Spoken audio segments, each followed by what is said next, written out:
19 শতকের সাধারণত আমরা দেখবো হিন্দু কলেজের একজন তরুণ অধ্যাপক ছিলেন। সেই তরুণ অধ্যাপক যার নাম ছিল ডিরোজিও। কি নাম ছিল? ডিরোজিও। এই যে ডিরোজিও ছিল, এই ডিরোজিওর পুরো নাম ছিল হেনরি লুই ভিভিয়ান ডিরোজিও, ঠিক আছে।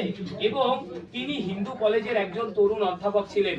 এবং আমরা দেখব যে ডিরোজিওর অনুগামী যারা ছিল, সেই অনুগামীরা সাধারণত নব্য ব্যঙ্গ গোষ্ঠীর সঙ্গে যুক্ত ছিলেন, অর্থাৎ দিব্যব্যঙ্গ গোষ্ঠীর যে তরুণ অনুগামী রয়েছে তারা কিন্তু প্রচার করতে শুরু করলেন।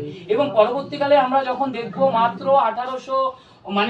23 বছর বয়সে যখন ডিরোজিওর মৃত্যু হলো, সঙ্গে সঙ্গে তো নব্যব্যঙ্গ গোষ্ঠী কিন্তু বসে পড়তে পারতো কি, কিন্তু তার দ্বারা যে অনেকে প্রভাবিত হয়েছিলেন এবং তার মতাদর্শে অনেকে দীক্ষিত হয়েছিলেন, তারা কিন্তু এই নব্যব্যঙ্গ গোষ্ঠীর যে আদর্শ বা চিন্তাধারা, এই সমস্ত আদর্শ বা চিন্তাধারা কিন্তু আমরা দেখব কিন্তু আস্তে আস্তে ছড়িয়ে পড়েছিল, ঠিক আছে। এবং পরবর্তীকালে এদের মধ্যে যাদের নাম পাওয়া যায় বা উল্লেখযোগ্য ব্যক্তিত্ব ছিলেন, তাদের মধ্যে আমরা দেখব রামরতন, তোমার হচ্ছে রামগোপাল ঘোষ, রামতনু রাহিলি, কৃষ্ণমোহন বন্দ্যোপাধ্যায়, তারপর হচ্ছে রসিক কৃষ্ণ মল্লিক, তারপর হচ্ছে প্যারীচাঁদ মিত্র থেকে শুরু করে দক্ষিণারঞ্জন মুখোপাধ্যায়।